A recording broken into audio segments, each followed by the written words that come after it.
as far back as I can remember, and I have a pretty good memory being that young. I mean, really young. 4 years old. A lot of kids played with toys.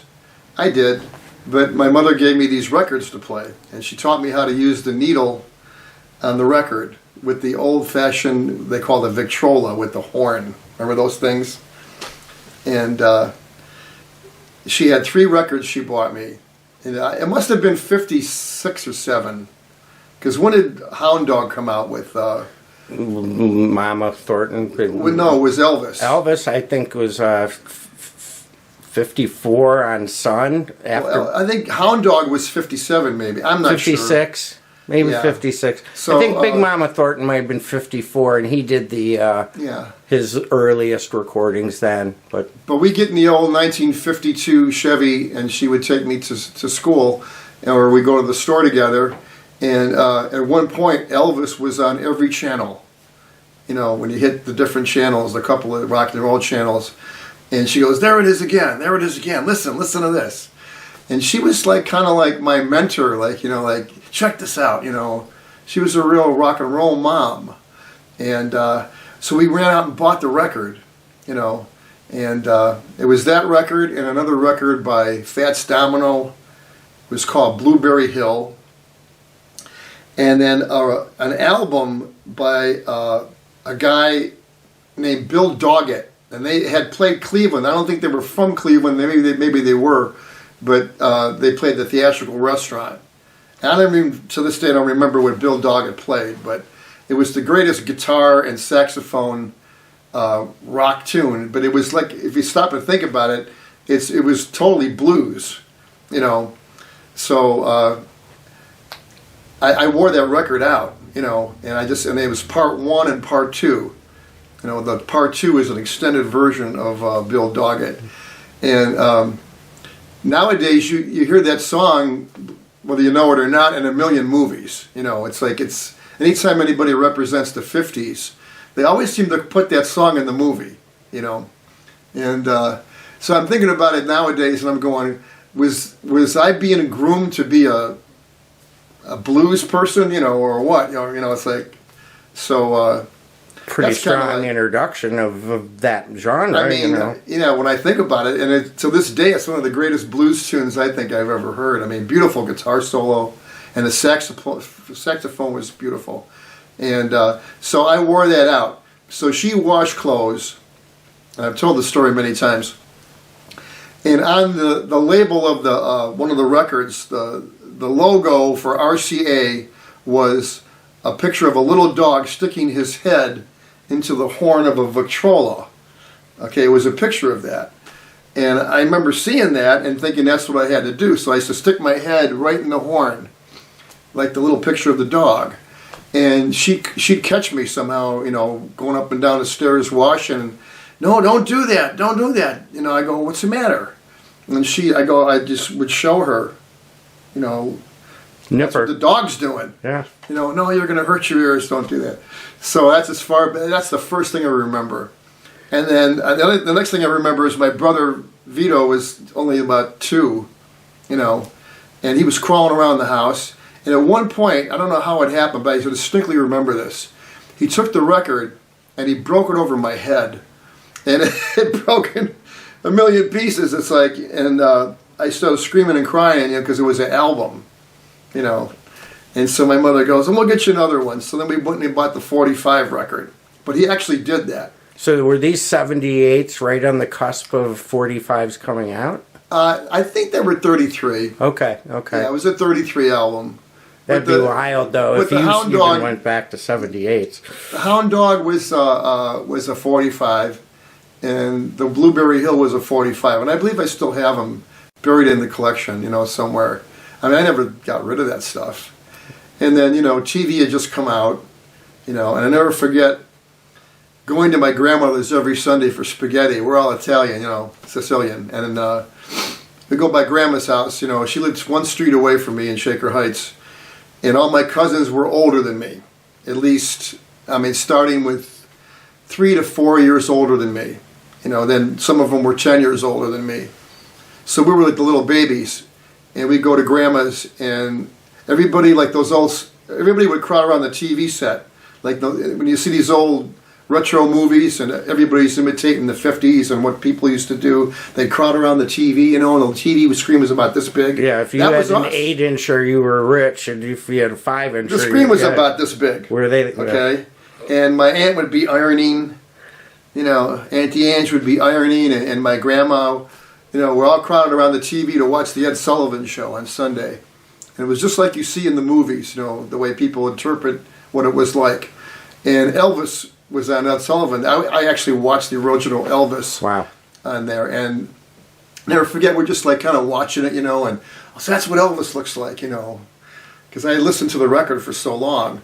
And all my older cousins were teenagers, going like, oh, he's so cute. Oh, look at him. He's beautiful. He's gorgeous, man. He'll never make it. My aunt's ironing. He'll never make it. It's like, it's all that stuff. It was great, and I remember all of that. And so then we eat the spaghetti, and then it wasn't until we got a little older. We were I might have been 7, and my brother was 5.5. I might have been 8. And we went to my cousin Johnny's it was either Christmas dinner or it was Easter Sunday, one of those holidays. That I don't remember. And they lived way down in Kinsman. And all the Italian people, after church on holidays, would go down this, those old 2 and 3 story houses. They all go down the basement to eat. In a cold cement block basement, and they had a stove down there, and they had a sink, and everybody's all dressed up from church with their corsages on, and all the aunts and uncles. There must have been 50 people or more, And we went there on this one particular Sunday holiday, and they had all the spaghetti laid out and folding tables and stuff, down the basement. Remember the old story about my grandma's house was like a shrine on the first floor. The kitchen was untouched. They had couches with the plastic furniture. The same, everybody knows about that. I don't know if it was just ethnic people or Italian people. I don't know. No. Did everybody do that?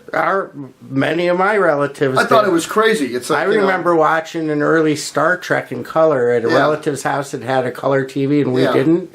And they had that plastic stuff, and I remember my cheeks stuck to the plastic from laying on it. So, even going to Grandma's house, down the basement, take your shoes off, go right down the basement. So you're right down the basement, and so everybody's like down the basement. And after the food and the spaghetti and everything, and all of a sudden, all the aunts are going, come on, Johnny, go get the guitar. They used to call it the guitar, Johnny. Go get the guitar, Johnny. And what are they talking about? And my cousin Johnny he must have been 10 or 11. And he brings out this big, beautiful brown case and opens it up. And I didn't know what it was then, but now I know the models of the guitars. It was a 1961 Gibson 350 TD. Kind of like Chuck Berry originally played. Okay. It had what they call the Florentine cutaway. Yeah. It was a big hollow body. On a little 10-year-old kid, it looked like a mammoth cello. thing. Was holding it. And it was just most beautiful thing I ever saw in my life. And we just our mouths just dropped like, wow, an electric guitar and an amplifier. You plug it in the wall, and it's electric. I remember the first ads, check out the new electric guitar, and so that was really cool. And then he brings it out, and we're just shocked. It was me and my brother and my cousin Frankie, who had just started to play drums a little bit, taking lessons, and we didn't play at all. And Johnny's, he was really handsome little kid. He had a checkered jacket on. I never forget what he was wearing. He had a little red bow tie, I think, and beautiful black wavy hair. And just like you see in the movies, you know, and he plugs it in, and he had the tremolo on, that like a Cliff Richard look. He had the tremolo on, and he was playing. He knew 3 songs. I think it was Malagueña, it was Spanish Eyes, El Martino, and I think Pipeline, or one of those Ventures tunes. Yeah. Because the Ventures were like the coolest guitar band back then. Electric guitar was this instrumental group called the Ventures out of California. This is original surf guitar music stuff. And when you think about it, that surf guitar filled the void of rock and roll in between Elvis. The first wave. Right. They were the only carriers of real rock and roll until the Beatles hit. Link Ray. Yeah. Yes. With the Rumble. Yes. I mean, I remember that song distinctively on the radio when I was a kid, and I was like, wow! It's like it was the start of the electric guitar era. You know, I mean, Elvis was rockabilly, kind of like electric, blues turned into rock and roll, yes. But now the guitar was being featured as an instrumental instrument too, the electric guitar rather.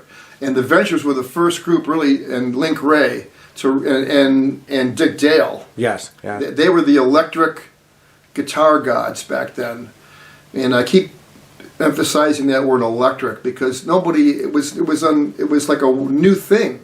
You know, it was just to make it the acoustic style of playing louder. I mean, whereas for those years guys the guitar was just in a band, and you could you just hear the chinks, the jink jink jink. It's almost like a rhythm instrument. Yeah, just like it was almost like somebody playing the brushes on cymbals, a hi hat. I mean, a snare drum.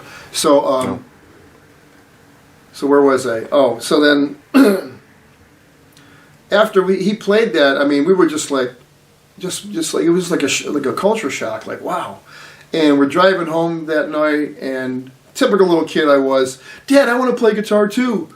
He goes, well, he says he got that instrument from his uncle in California or Las Vegas or something, and he said that was a gift for him, and he's taking lessons on that now. He says, and he's learning how to read music. When you get a little bit older, maybe we'll talk about it. So we kind of forgot about it. So my big thing was baseball. I mean, my goal in life was to be a Cleveland Indian. I wanted to be one of the Cleveland Indians. So you can imagine how I felt when they changed the name a couple months ago. Man, was I mad. Oh my God. I lived, slept, I ate, slept, and drank baseball.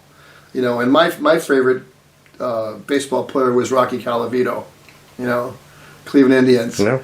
And then later it was Tito Francona, and I used to imitate them. I used to stick about 5 packs of baseball card gum in my mouth, and like I chewing tobacco, and I had a butch haircut, and I kept my hair short, and I used to practice all the time, and outside. Did you play high school ball?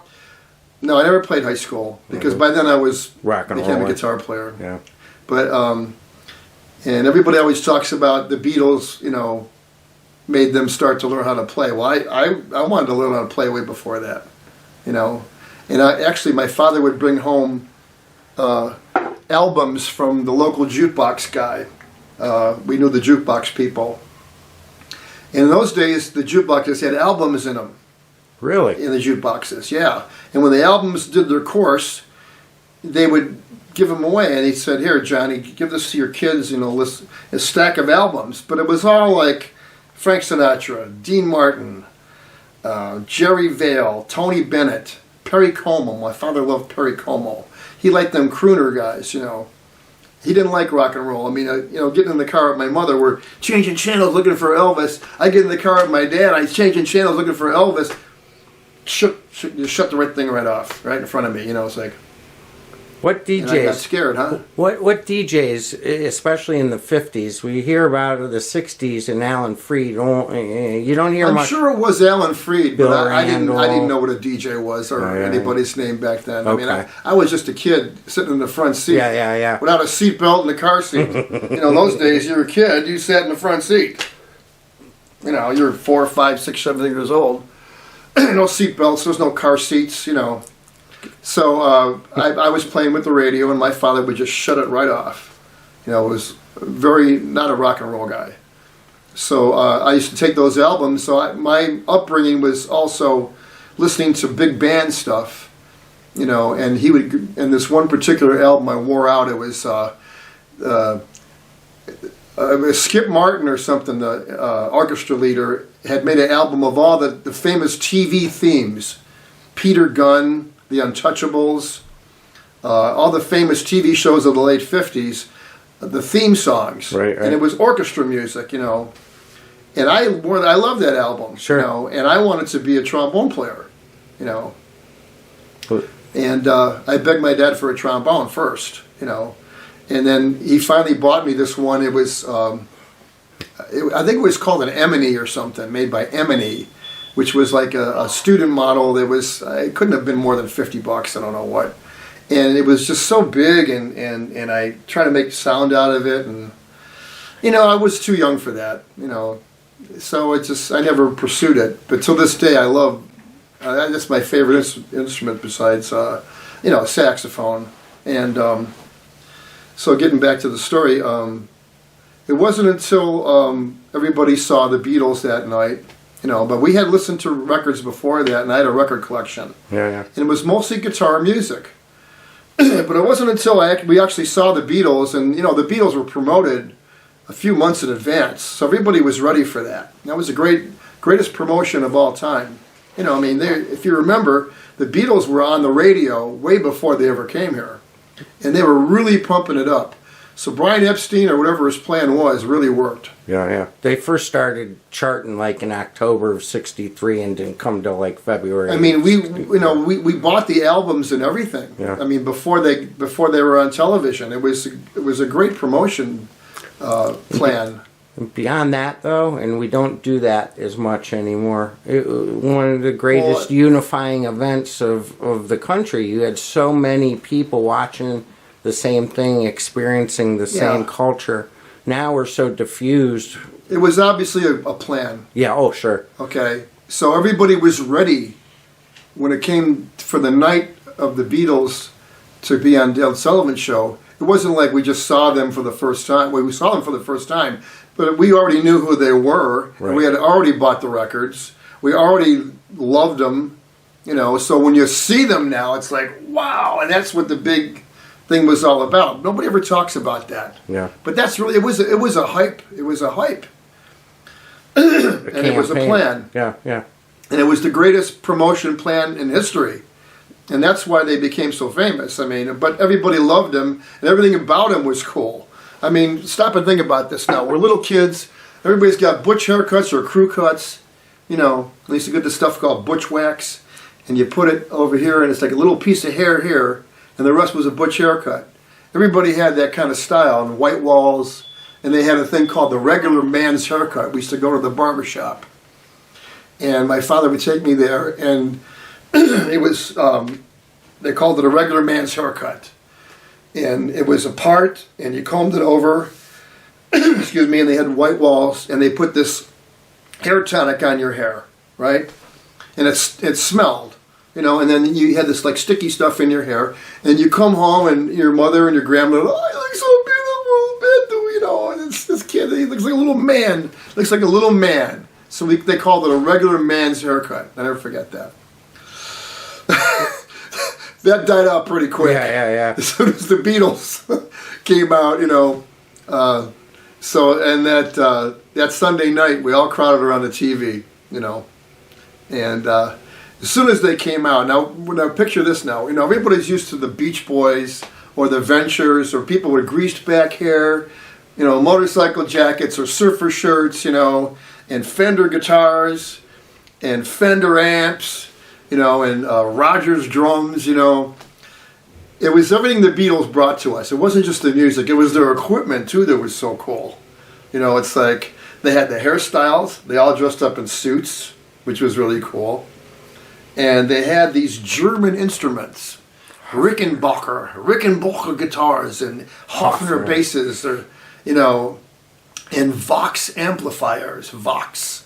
Yeah. You know, some people, that term is used for vocals. Yeah. You know, and then they had Ludwig drums. Ludwig drums were German. You know, we all thought it was made in Germany.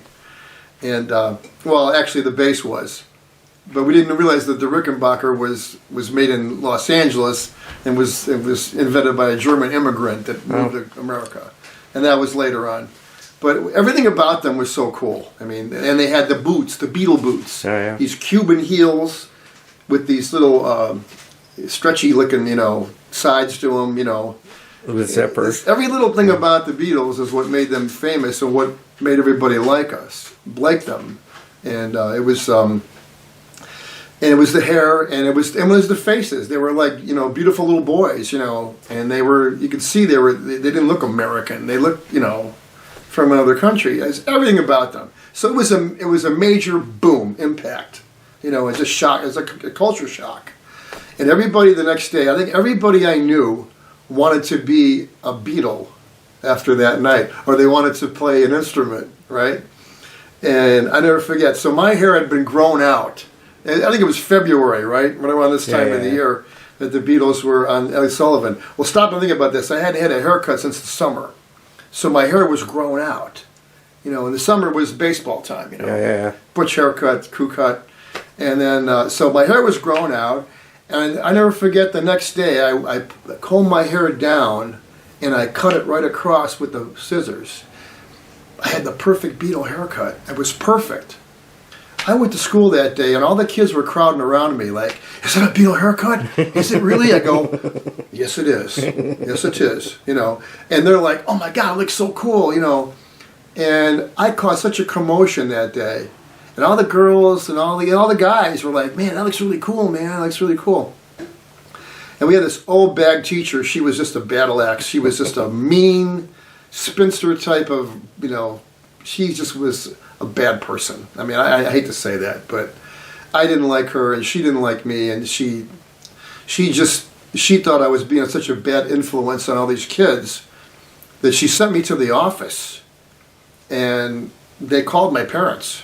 And my father came in and they go, what's going on? And, he's causing a commotion. He's got this haircut now and the Beatles,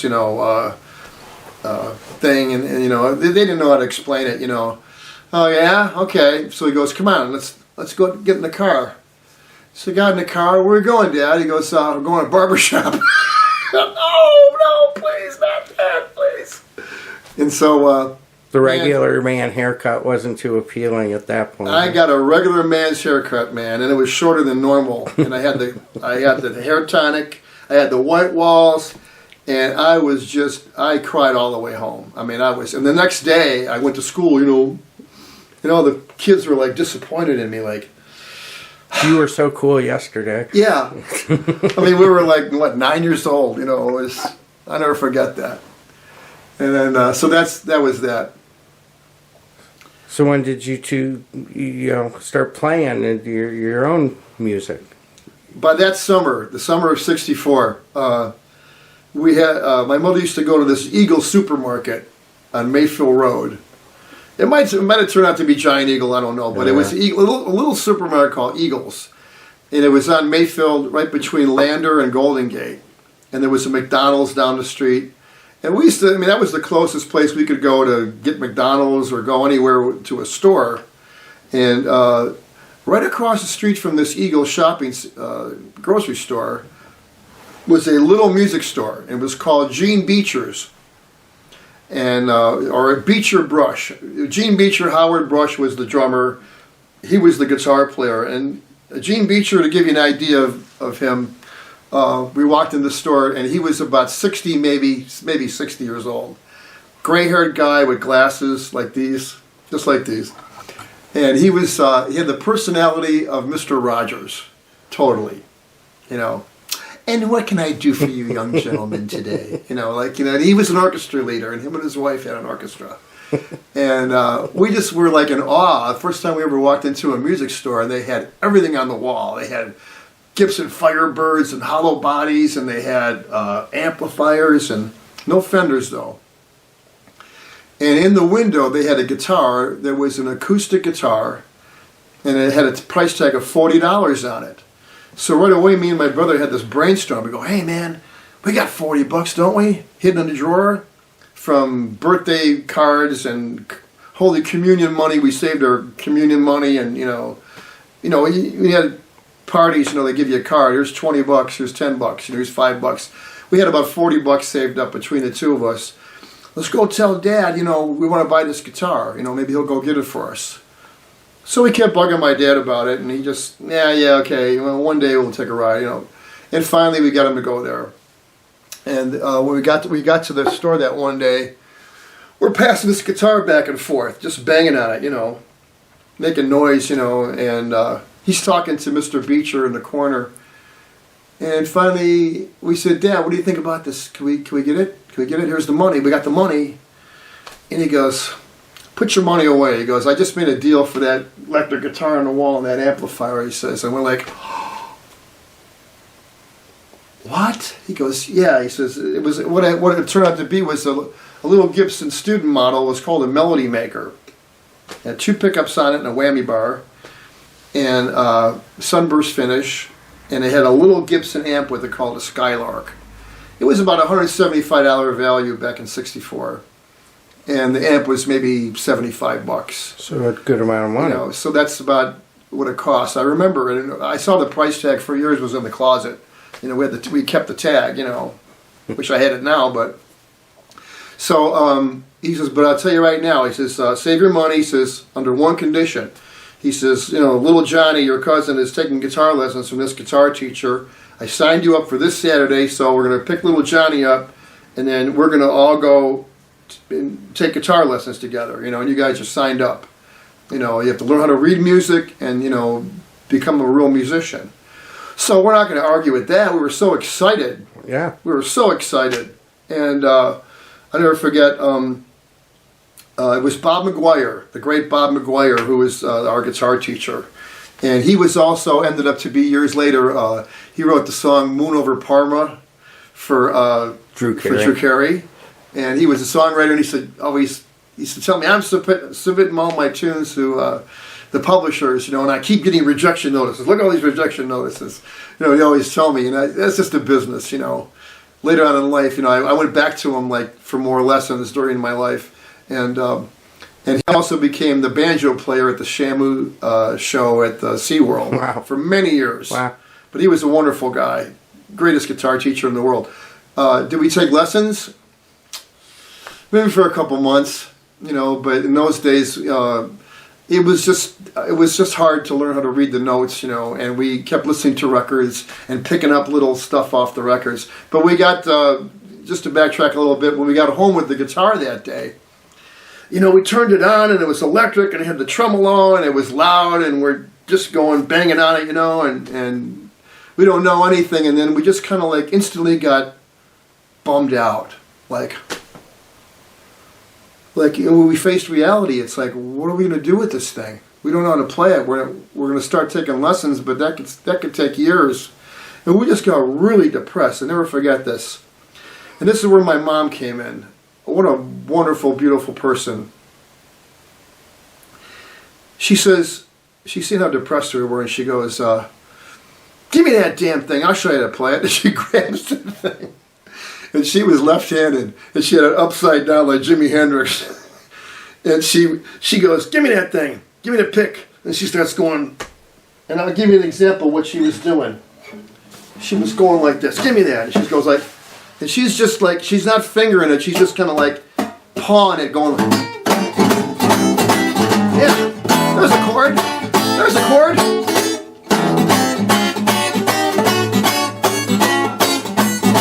That's a chord. That's a chord, ain't it? That's a chord, isn't it? And we're sitting there going, yeah, Ma, that's a chord. That's a chord, yeah. Get it, Ma, And she's like, okay, she was a total inspiration to us. I mean, she just blew us away. And she was just trying to help us, She didn't play guitar at all. You know what she was doing? I just imitated it. That's exactly what she was doing. She was playing ninth chords and 11ths. 13ths. That's a 13th chord. Those are jazz chords. That's an 11th chord. That's a ninth chord. Just at random, she was fingering it going like this. by accident, she was hitting real jazz chords. Wow. And I didn't know that till when I got older and I learned how to play. But when I think about that memory, and I see it like it was yesterday. I mean, what an inspiration that was. I mean, that's like the coolest. I mean, that should be in a movie. I mean, a real movie. But she inspired us so much that day that she made us continue. We almost put it under the bed and never saw it again. But she inspired us to go on. And that's kind of like where it started for me about being inspired instead of bummed out. Yeah. A lot of people, they want to learn an instrument. I still have people that come over for lessons. And at one point, I try to make them not feel discouraged because they think, oh, I'll never be as good as him, or there's so much I don't know, and this is going to be really hard. And there's all these little double things that seep into your mind that just come out of nowhere that you have to overcome. And that taught me not to be like that all through the rest of my musician life. And then that's what made me want to see all. That's when I saw the upperclassmen and Glenn Schwartz and Joe Walsh and Jim Anderson and anybody that I idolized later on. That's what made me go, yeah, they're inspiring me. Right. Other people would get bummed out by seeing a good guitar player. One time this kid said to me, he said, I said, why don't you come and see this guy? I'm going to go see this famous, this guy play. No, I can't do it. I go, why not? I guess it just bums me out, man. I mean, I can't go see a great guitar player. I said, are you kidding me? I says, I wouldn't even go out unless I could see the best possible band that there was. Yeah. I mean, I wouldn't go see a lousy band. I wanted to see the best musicians I possibly could. Okay, to inspire me to get like them, to be like them, and to be better. I was never afraid or jealous or backward or scared to be like someone that blew me away playing an instrument.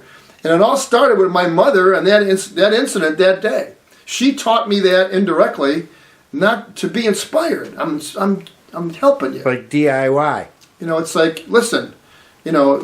She inspired us because we were so bummed out. We probably would have quit, and not taken the lessons, So God bless my mom and my brother too. It's like, and it got to the point where we took the lessons for a while, and we learned some technically, but we started picking stuff up by ear off the records every time. And we grew up in the perfect time because as soon as we bought that guitar, all these guitar heroes started to come of light, okay? And all the music started to change. I mean, everything was popular. The Beatles were responsible for making all music popular, not just theirs. People don't realize that. They started a firestorm, okay? It was a culture shock. And everybody then that wanted to be on the radio was on the radio. Anybody that was good was on the radio. All of a sudden, Ed Sullivan was featuring a new band every week. This was a great thing I did, he's thinking, And then all the people, the British Invasion, the Animals, the Dave Clark Five. At one point, we didn't know if we liked the Dave Clark Five better than the Beatles or not.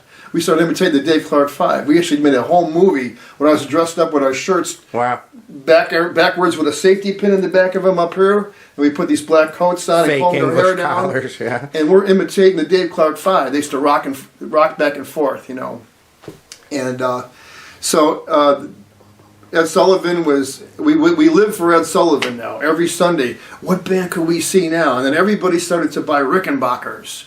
And the Rickenbacker guitar became like the real famous guitar. And the Byrds, the Animals had one, the Turtles. I mean, every group that...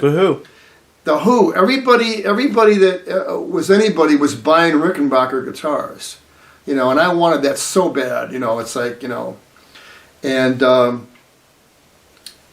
the next thing that happened was we told my brother, we realized that if we're going to put this little band together, Frankie, our cousin, got a real set of drums, actually, finally.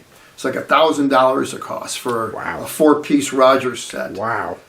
And so I had the guitar and the amp, okay, and my brother, actually, I took to the guitar more than him, quicker, and finally we realized, well, you can't have a band unless you have a bass guitar player. we said, "You're going to play bass." And he goes, "I don't want to play bass." He's like 8 years old, right? "I don't want to play bass." I go, "No, you're going to play bass." You know, we forced this kid into playing bass, you know. And he became one of the best bass players I ever heard in my life. I mean, till this day. I mean, he later on went to play with a million famous people. But we forced him into it, you know, and he started taking bass lessons. And the bass was about this big on him, you know. It was a little, we found a little Beatle bass kind of thing that fit him, but it looked like a 335 hollow body Gibson on him, you know. And he was a little tiny kid. And he kind of reminds you of like a Donny Osmond, you know. He was so cute at his age that when we started practicing in the garage, there was a guy across the street. His name was Jack, and I don't know. He was kind of a CEO for some company. I don't know what. And he was pretty well to do. And he comes walking up the driveway, and he goes, "You kids want to play my party this Saturday?" And we're going like, "Really?" He goes, "Yeah." I said, "Can we?" He says, "Yeah." He says, "This Saturday, beat over there. You know, set your stuff up." So we knew like 3 songs. I think we knew "Louie Louie," "Twist and Shout," "If I Had a Hammer" by Trini Lopez. Wow. Which I love that song, and maybe one other one, "A Little Black Egg," which was a real popular song back then. And so my brother and me and Frankie went there, and we played the same 4 songs all night long. And all these people were in there. They were probably 30, 35-year-old couples, and they just loved us, you know. And this one particular woman that was at the party, she liked us so much that she actually said, "I can get you another party." So that party led to another party. I mean, we were playing penthouses at the top of like the Horizon House on Lakeshore Boulevard, you know, for penthouse parties. And what happened was we get the permission from our parents. They would come and pick us up. It was just a drum set and an amp, you know, and a microphone. And then we'd be like this little novelty act. And sometimes there'd be another band that was of grown-ups. Right. And then they would feature us and go, "Okay, and now we're going to feature," we were called ourselves, the first name of the band was called the Needles, just like the Beatles, but with an N. That's funny. We were neat, you know, and we dressed up, you know, like the Beatles. So that was and we did the logo the same way with the long T, and it was on the drum head, the Needles. And then from there we changed ourselves into the Night Riders. Okay, because Paul Revere and the Raiders. With a K? Yeah, with a K. Because Okay. Paul Revere and the Raiders were our favorite band at one point. We all did on every band was our favorite, but then Paul Revere and the Raiders was our favorite band. And I heard a story, I don't know how true it is, that was the original name they had, was Paul Revere and the Night Riders. I think that's true, I'm not sure, but then they changed it. So we became the Night Riders. And then at this one particular party, another woman came up to us and said, "I want to manage you kids, and I can do a lot for you. I work for WHK Radio." Her name was Ann, and her name was Ann Schlamm, and she actually was worked with the Beatles when they came into town. You know, like those pictures of the Beatles, it says WHK behind them. Yeah. They had like a press conference, so she was right there. You know, Don Webster's got pictures with them, and so we were like, "Wow, a real manager." And so she had a meeting with her parents, and they said, "Yeah, go ahead, go for it," you know. She immediately got us on the Jerry G show. Jerry G was a disc jockey. I think it was Wixie 1260, I'm pretty sure. Channel 3, he had a television variety show on Channel 3. It was only a half an hour long maybe, and it had just a couple acts on it. We got on that television show, and we were just like overwhelmed, you know. The next day at school, everybody was like, "Wow, you guys are on television," you know. And then she got us on the Upbeat Show with Herman Spiro, David Spiro's dad. And she knew him, and we actually auditioned for that one. And what was that like? Like, how'd they do that? Just bring in 10 bands and let them all play a song? Well, it was cool. It was on I believe it was a Wednesday night. I got a pretty good memory. And it was a Wednesday evening, and we set our stuff up at the studio and there was this, Channel 5 has got this one studio. I forgot, it was Studio A or B. It's a huge room, huge. And that's where they used to have the bands, and they'd all be set up like in different parts of the room, and the camera would go from one band to the next. Gotcha. If I remember right. And we rehearsed on audition for them on a Wednesday night, and I never forget Mr. Spiro standing there. He was beautiful. He had a beautiful silver hair, wavy hair, and glasses, and he looked like a Hollywood producer, like right out of Hollywood. And everybody crowded around. It was Walter Maskey, and I believe David was worked there holding cue cards. Yeah.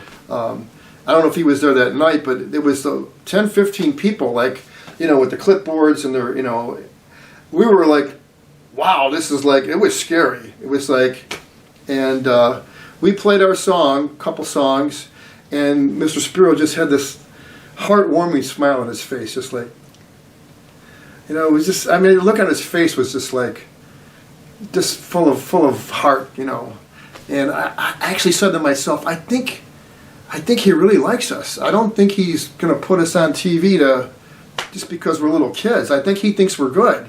I really got that impression from him. And we were good for our age. We're really good. Yeah. You got a kid 10 years old, and by that time my brother was 10, and I was 11 and a half, 12. I think I was 11 and a half. And we were good for our age. Really good. When you play those parties, do you remember how much they pay you to play parties back then, or how much money were you guys pulling in? What's that? When you play those parties with the old people, like what would they pay you to play parties? Or what did they pay us? Yeah. Oh yeah, I forgot to tell you that. The very first party for Jack across the street, he gave us a silver dollar apiece, and I still have the silver dollar. I gave it to my son. That's wonderful. Yeah. I still have the exact same one they handed me. So I have my first paycheck, And silver. after that I think we got $10 a piece, which was good money back then. Yeah, but actually I forgot to tell you, before the television show and the manager, we added a keyboard player, Richard Linden, to the band. He was from Shaker Heights. Okay. And he was class of '70, and he was 13. So he was the oldest guy in the band. He had a Farfisa organ, electric organ. So we were, by that time we were 4 pieces. And he was the keyboard player. And then from the Upbeat Show, so the day of the Upbeat Show, I never forget, we went to go to the dressing room, and get ready for the show. And it was really scary. Little kids, it's like we're on television. And were there other little kids there, or were you really unique? Well, the other little kids that were there were in the audience in the bleachers. Yeah. And they were all girls. And all of a sudden we had walked through the hall, like, we had just gotten dressed with our suits, and I had Beatle haircuts, and we had our guitars on, and we were walking through the hall, just like the Beatles would, And we were going from one room to another dressing room. And then the glass doors where we're going to end up in the studio, all the girls came running up to the glass doors and started screaming. Like there must have been 20, 30 of them, like we were the Beatles. I got scared. I go, oh my God, this is just like the Beatles are going through. And everybody, thought that was so cool, being screamed at by girls, And that was the first time in our lives we ever got that, all of a sudden we felt like the Beatles. We were getting screamed at. These girls, they didn't even know who we were. They just screamed anyway. Because you looked like you might be the Beatles. No, it was just funny. It was just a culture thing. The screaming thing started with Elvis, really, I think. But when the Beatles got to it, then girls would scream for everybody. Then it just became a thing. When it was some famous band from England comes in or goes on television or comes, you got to scream. You don't clap, you scream. Right. And that's just the way it turned out to be. And then 16 Magazine and Teen Tiger Beat and all that would talk about who got the loudest screams rather than who's the best musician or songwriter. So we got that scared chill, from somebody screaming at us. And then we went to do the show, and I never forget, we played the song Hey Joe. It was the original song by The Leaves that was recorded. Yeah. Which was totally different than the Hendrix version. Folkier. Hey, and there was a bass part that was like it went like do do do do do do do do do do do do do do do do do do do, it was real picking, bass part, and And my brother was 10 years old, and he could play that part. It was like astonishing. Like, this kid was 10 years old playing that Leaves bass part on the Beatle bass, And the guy in the Leaves had a Beatle bass. And it had a real sharp tone on it, and it was the coolest bass part. And so he was able to do that. We played that on that. That was the song we played on the television that day. The craziest part about that whole thing is after that happened, I didn't find out till I was 18 years old, but I'm going to tell you. But what happened was, there was a group called the Kirby Stone Four, or the Kirby Stone Trio, and they were like the Vogues, vocalist singers with the turtleneck sweaters, the V-neck turtleneck sweaters, and they still had their hair greased back, and they were older, like in their 40s maybe, I don't know. And they were, a vocal group. Yeah. Well, it just turns out that they, around 1966 to 67, they were going to open up and they had a gig at a brand new hotel in Las Vegas called the Caesar's Palace. It just opened up. And they wanted us to be their opening act. Now, mind you, I didn't find this story out till I was older. Our parents kept it from us. Wow. But what happened was, as the story goes, they contacted Ann, or David, or Mr. Spiro, and they contacted Ann, and then Ann contacted our parents and said, "Hey, you guys want to go all the way with this? These kids, they've been offered to play at Caesar's Palace. Wow. And they'll take them out of school, and they'll be the warm-up act for this group, and go on, and do an engagement." And I don't know what my parents said. I'm sure my mother was for it, but from what I understand, I won't mention which one, but one of the members of the band's father said absolutely not. He goes, "This is all a bunch of crap, this Beatle crap." He says, "My son's not going to be no musician. He's going to go to college and he's going to go to college." And he said no. And that's the story I heard. And everybody just kind of just kept it, well, don't tell the kids, Yeah.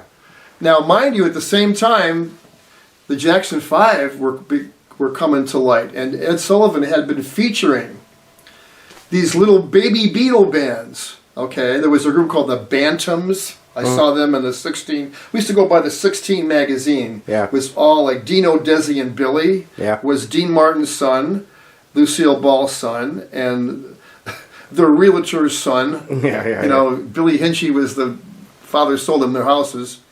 And they were on Ed Sullivan. Gary Lewis, was Jerry Lewis's son. Danny Thomas's son had a band called the Thomas Group. And all these sons, these young kids. Second generation entered Hollywood. Yeah. Then there was the Osmonds, and there was then the Jackson 5. Okay, and my brother was like a little white Michael Jackson in a way,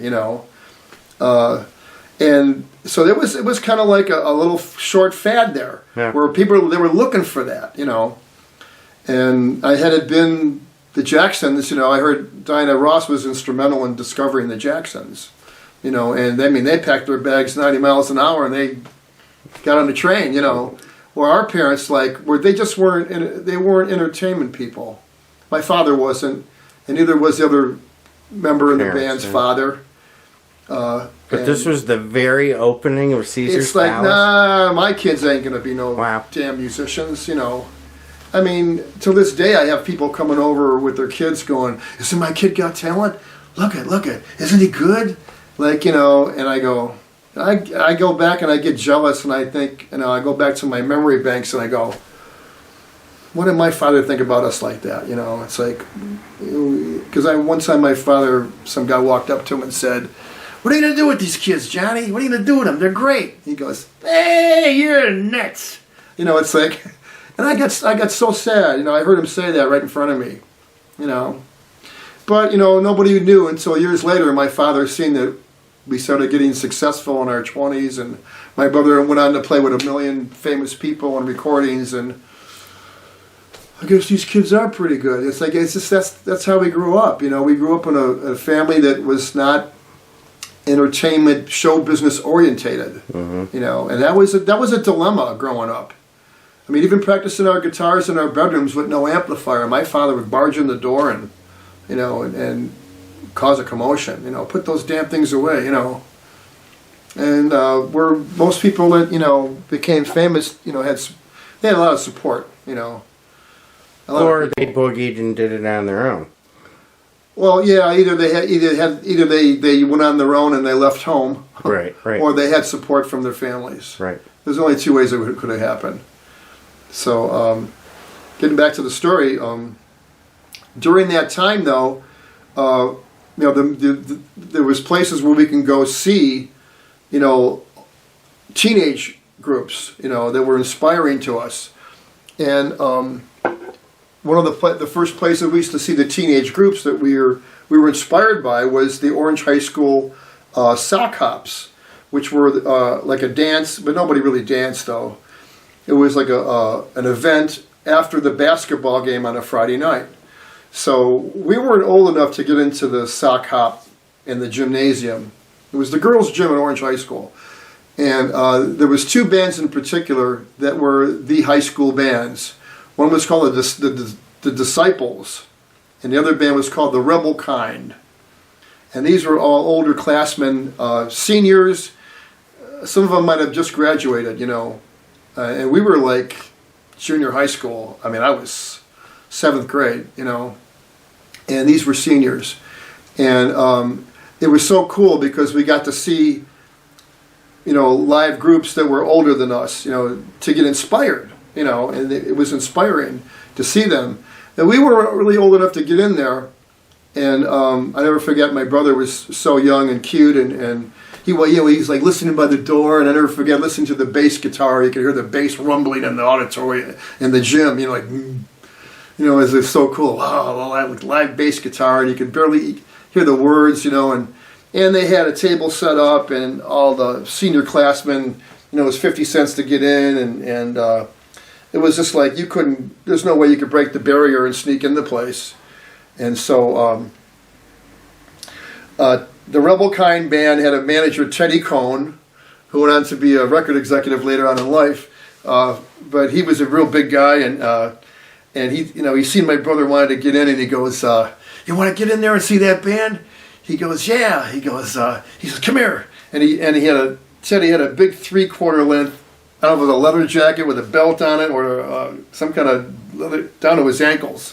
And he was a big guy, and my brother was about this big. He says, "Get under my coat." He hit him under the coat, and he tied the thing up, and he got his 50 cents. He walked in, and he walked my brother into the gym all the way into the back of the room and dropped him off, and he sat on the floor like a little kid, like, "Thanks," and he's watching the band, and Al Parker was the bass player for the Disciples, and my brother idolized him, and he idolized Bobby Monica, who was the bass player for the Rebel Kind. So those are the two high school bands that we used to love to go see, to inspire us to keep playing, And there was Buddy Vincent, who lived down the street from me. He played the sax and the harmonica. Chip Fitzgerald, who at the time just stood up and sang, was the front man.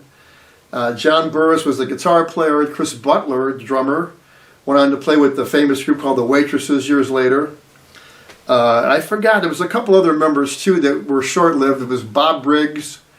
He had a Stratocaster. That's how I remember the guys, because I remember their equipment, And we didn't have the money to buy professional equipment. And my brother, he played the bass through some little speaker cabinet. And finally we had this brainstorm. We saw Al Parker had a homemade cabinet with a couple of speakers in it, that he had made. And we thought, that's the way to go. Let's make a cabinet, and we'll just buy like a Bogan amp from Olson's Electronics. And wow, the picture, I forgot about that. Yeah, the picture that you posted, there's the equipment. I saw that. I go, wow, I remember seeing that. I have a photographic memory for equipment. And so that's what we did. I in shop class, I made my brother an amplifier. And then later on, we got the money together to buy a Fender, But after the sock hops, there was a place in Chagrin Falls, the Chagrin Armory, which is the old, where they have the National Guard meetings, right? Yeah, yeah. There's a big tank in front, And it's also a gymnasium. Now Friday nights we caught wind of these dances they were having there.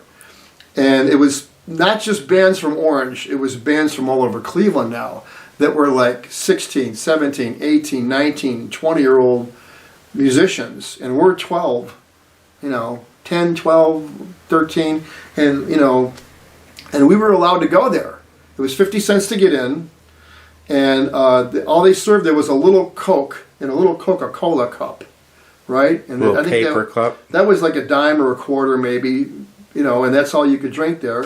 Now you got to picture the scene. It's an old gymnasium, and it's real dark inside, and they had, you ever see these people have green and red spotlights on their houses in Christmas time on the trees? That's what they had hanging in each corner of the gym. So it's green and red spotlights. And so it was really dark. And all you saw was this green tint and red. And they had a little wooden stage about the size of, I don't know, it could hold 4 or 5 people. It wasn't even a stage. It was just a wooden.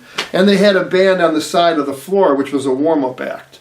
And that band would play first while it was just getting dusk, And they had different bands that were like a little bit younger maybe. And then the main act was 18, 19, 20 old people. So you got a picture. My mother would drive us there. We get a posse together of all the kids that, played instruments. And, we still had our little Beatle band. But we were going to see the older people now. And right. The music was changing every day. I mean, and all of a sudden the Cream became popular. Then Jimi Hendrix became popular. And as we get into 1965, 66, 67, 68, every time someone was famous on the radio, all these bands would run out and learn the songs. Okay? And we had a hard time learning the songs because all we had was the needle on the record and training our ears to hear what they were doing, but we couldn't really see what they were doing.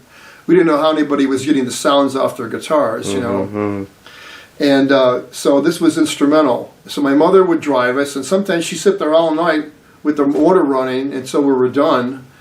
And other times, other kids' mothers would take turns driving. And being the but parking we lot had 3 parent. or 4 of us.